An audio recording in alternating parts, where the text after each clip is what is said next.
Hello and welcome to the CES International News Stage on what feels like, I'm going to say day 300 of the show. Yeah. We're just kicking off the Thursday, so I think there are actually just a day and a half left. And we're just going to have a sort of rundown of some of the cool stuff that we've seen over the last couple of days. And I think I want to kick off with one of the weirdest things we saw. Are you going to kick off by introducing us? I am. That'd be nice. I'm Tom Parsons from Stuff, and this is Fraser Macdonald from Stuff. Hello there. And this is Esat Dedezade from Stuff. Good. Well reminded. Now we've done that, Right, yeah. let's actually kick off with what I thought was one of the weirdest things of the show that you and I saw yesterday. Was this drone that you actually sit in? So this is the world's first autonomous passenger drone. So there's in the LVCC, there's an entire hall just full of drones. Yeah, they're right, really are. But this one is a person-sized drone. It's called the EHang 184. Very good, Good catchy. name, good name. For number geeks out there, the 184 stands for one person, 8 blades, 4 arms. Oh, wow. 184. It's weirder than So mine. yeah, so this is the it just looks like a very big drone, but with seating capacity for one person. Now that's interesting, and I thought, small sport aircraft. This is a thing. It's fine. Well, I think it was fair to say that when we looked at it, we thought this isn't a real thing, and That's true. I think that was the first thought, that this just isn't. But apparently it is. We thought it was a design mock-up, Yeah, and it turns out that it's a working prototype. yeah. But by far the scariest thing for me was discovering that it's not, in fact, designed to be flown by a pilot. It's designed to be flown like a drone.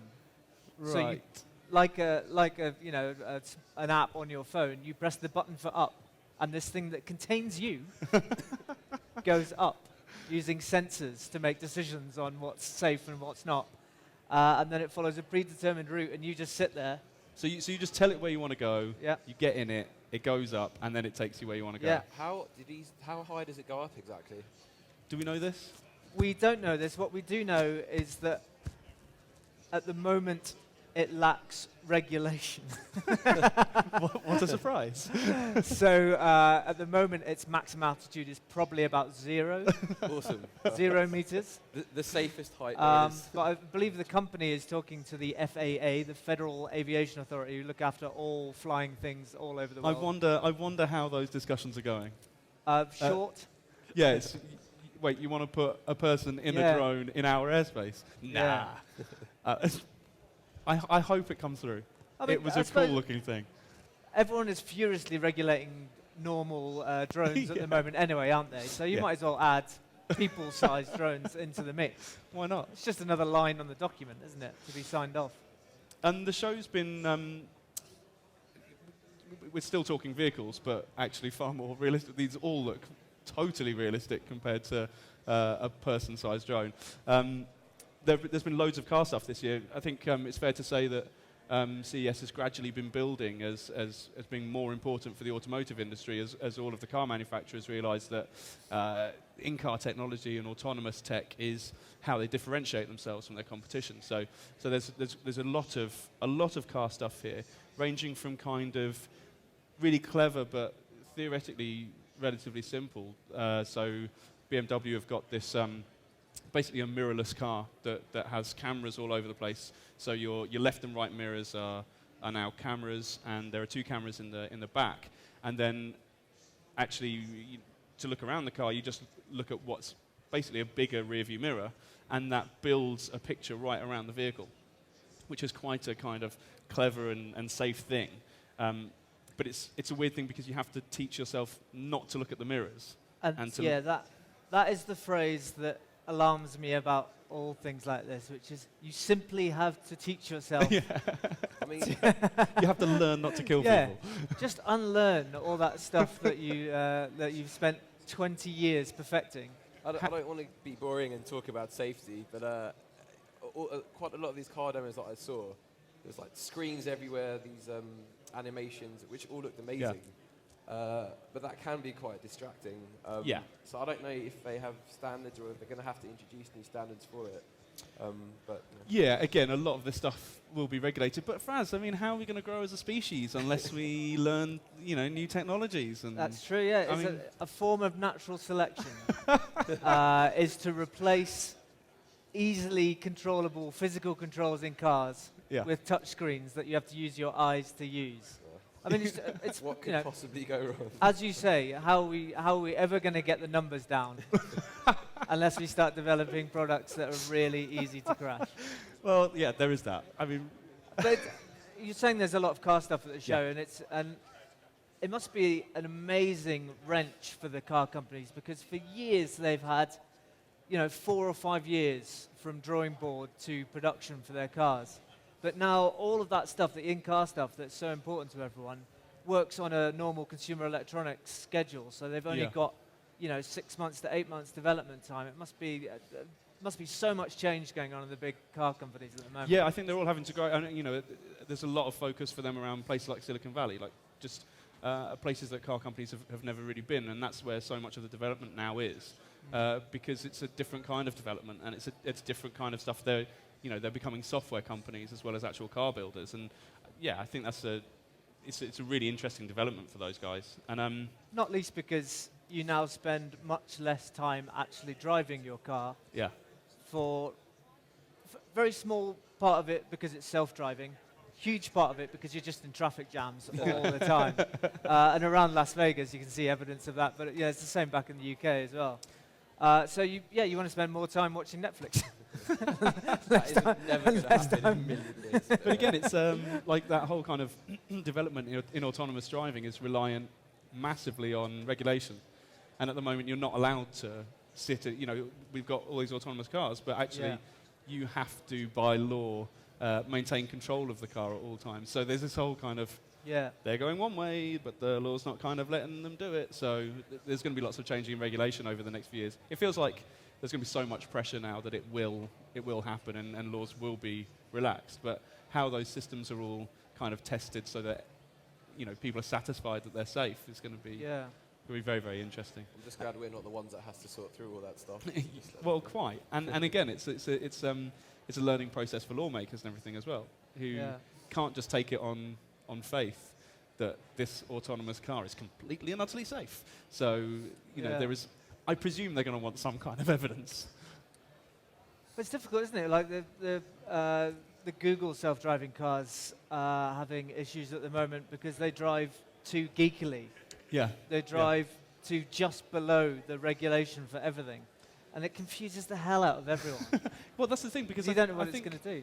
I can't remember the figures, but Google is reporting whenever its cars are involved in a collision. And every single time, it's been the fault of the person who's driven into the Google car. Yeah. And I think frustration plays a big part. They're more cautious than a human driver would be, and that throws human drivers out. So what we need to do is ban human drivers, basically, right? People are going to start hating them, aren't they? Yeah. They're just the little cutesy Google cars are just going to be. There is a thing that I'm going to accidentally drive into through some fault of my own, but not be able to get any insurance money from because it's Google. They're unlikely to give me a cash backhander. And the other big, the other really big sort of interesting car thing is this Faraday Future car that was announced a couple of days ago. They've kind of come out of left field as far as we're concerned, and they're funded by a Chinese billionaire, I believe. And this car isn't it's not a car that's ever going to be on the road. It's something like 960 horsepower, electric powered, and it's basically it's almost like a tech demo. And what they're saying is all of the features in here will filter into the cars that they do bring to the road. But it's one of those things where traditional motoring companies like Ford aren't now thinking about BMW, Mercedes, Citroen as their rivals. They're thinking Tesla and perhaps these Faraday guys who come in and just completely change that bit of the market. So that's I guess it's probably a tough time to be a car a car maker. But a lot of exciting development in that area. And I also went to see Oculus yesterday. Yes. Have you Which was- pre-ordered your one yet? Or? I have pre-ordered mine. So I did a few demos, which most of which we've seen before. It still feels to me like Oculus has been forevers Yeah. in Yeah. the coming. Well, And I can't quite believe that It's it actually gonna actually happen. might be here. yeah. Well, deliveries. The first deliveries will come on the 28th of March. But I'm afraid if you haven't ordered one yet, I was told last night that if you ordered one last night, you'd be looking at May. Yeah, And I suspect in the last 12 hours, that's probably If that's you probably waited gone back. this long, technically it should be okay, but it won't Yeah. be for many people. So what was the pre-order price? The at pre-order end price is then? £500 plus delivery to How the do you UK. feel about £500? Well, interestingly, I actually had a chat with Palmer Luckey, the founder, yesterday. Name and dropping. so I know, right? I just mix in all these great my, things. my old friend. Clang. Go way back. And he was saying, I think he's quite regretful that in the past he had suggested it would be cheaper than that. Yeah. But he claims they're making no money on it, on the actual hardware, and makes the point that compared to a £500 smartphone or a £500 television, the technology in the Oculus headset, including things like the custom-made OLED panels and everything, mean that you're actually getting a lot of value there. Do you think that it's got enough launch titles to justify? Well, they're only so you get 2 games with it. Yeah. Eve Valkyrie, which is amazing, space shooty thing. That's the video that everyone's watched. isn't Yeah, Yeah, it's it? Stuff and it is flying incredible. everywhere. I do slightly worry how much game is there because it's specifically a dogfighting game. So I don't know. I'm not quite sure how much content is there. I had a quick go on the other game that's being bundled with it, Lucky's Tale, which is just a platformer basically. But it's quite interesting. Kind of, you're basically watching the action from just slightly above the world and looking around you and everything. And it's very immersive. It's not the kind of game that I think people necessarily will buy VR for or expect to play on VR, but it works quite nicely. I think when I think of VR, I think of big, serious, massively multiplayer games, loads going on. Yeah. But do you think that actually you'd see a whole brand of, you know how when apps became big, really quite simple games with a very simple premise that you could just play for hours and hours, like Endless Runners, for example. Yeah. Do you think Oculus will get that kind of thing, or will it be those big budget, big I think it crazy is games? getting those things, and I think a lot of the demos that we've seen are sort of quite simple concepts.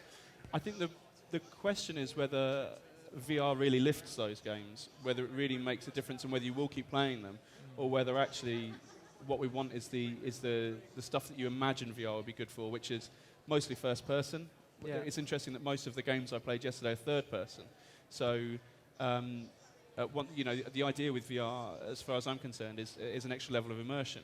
Yeah. So if you then go to the third person, you sacrifice a little bit of immersion. So I think it's going to be really interesting how it turns out. I mean, they reckon that there will be 20 games at launch. And they say they're not really talking about the software at the moment, but in the next couple of weeks, basically Palmer's promising that there's going to be lots more information coming out over the next few weeks about the range of games and non-games, I guess, that are going to be out at launch and for the rest of the year. One interesting thing I got out of him was we were talking about the life cycle of the headset, and he reckons it's somewhere between a smartphone and a smartphone and a console. So actually, they could I couldn't quite get out of him, but that sounds to me like what we're talking a new headset every 18 months, which when you're talking about a £500 outlay is pretty massive. But he is saying that the price will come down very quickly. I mean, it's going to get pretty manky and sweaty after the first week, so I mean, you're going to have to chuck it out 18 after months seems like a long time. While we're on the subject of VR, you've actually had the pleasure, I guess, of trying out the Vive and the Oculus and a few others. Very much a pleasure.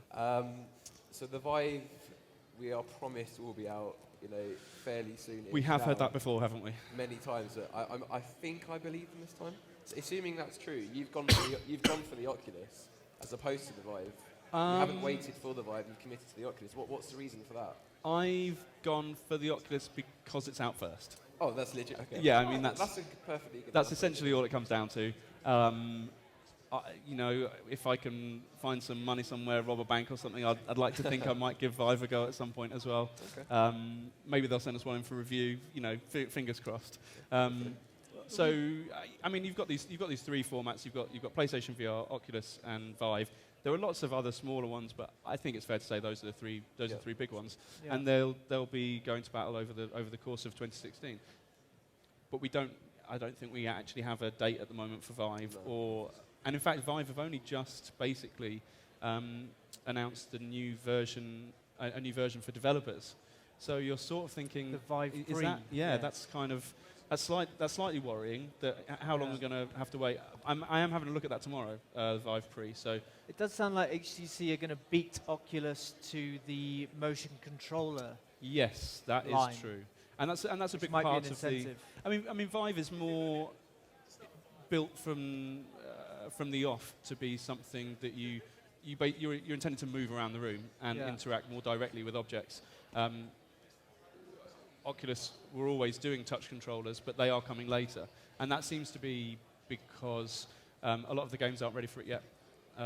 So you don't want to launch that and it be a damp squib because it's lacking any software. That is a bit worrying though, because I mean, not the Vive, the Oculus has been out for a long time in development, and if there aren't that many games that still support motion controls, because for me, if I'm going to put on a headset, it's first-person view, that's great. But then to be stuck with a gamepad that's a technology that hasn't changed for like 20 years or something, I was kind of hoping for more than just that. Yeah, and I think a lot of people think that.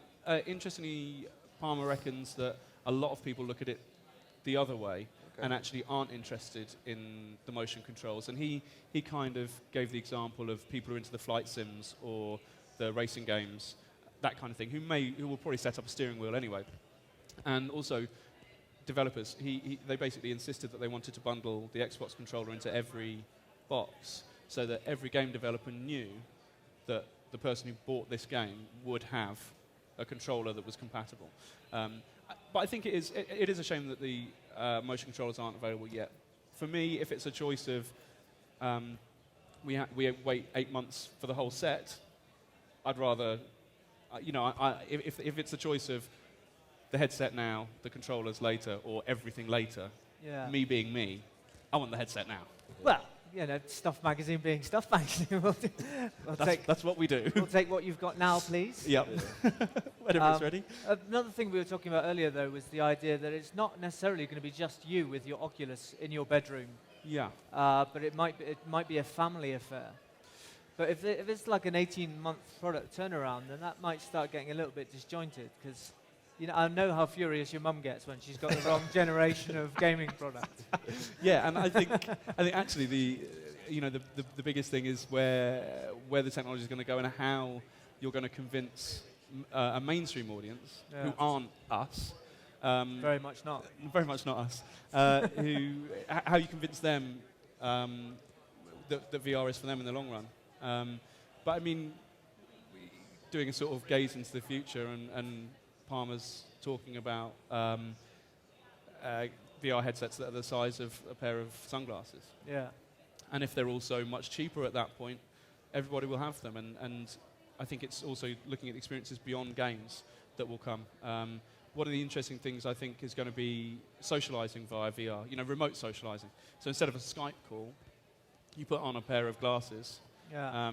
Somebody in Australia puts on a pair of glasses, and you're then essentially in the same room. And I think the immediacy of that will make the distance much smaller between people. I think that's a really interesting On part a of it. slightly related note, we're seeing a trend in 360-degree video and film cameras. I think Nikon, was it Nikon? The Key Mission 360.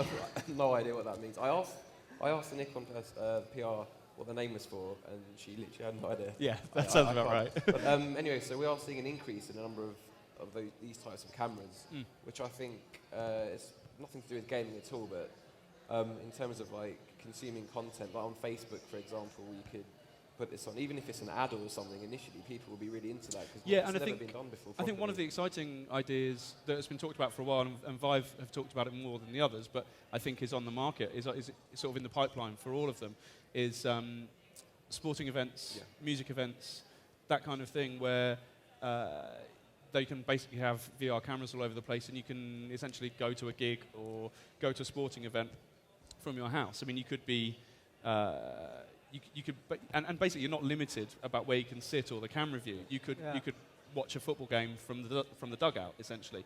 I think they're even trying some stuff over here in the States, where they're putting the 360 cameras. I think on the helmets of NFL players or something, so you can actually experience it from the field. So I think that's going to be an interesting thing, and I think if companies like Sky start looking into this tech, and I'm sure they are, I don't have any evidence. I'm just theorizing here. A company like that looking into that kind of tech, we could see Premier League games available in VR, and I think that'd be really appealing to people who won't be interested in VR for gaming reasons. I'm afraid I think that's all we've got time for, though. I've prattled on far too long now. So thank you very much for watching. We've got a whole program of live demos and events through the course of the day. Check out the stage if you can, or keep tracking us on YouTube.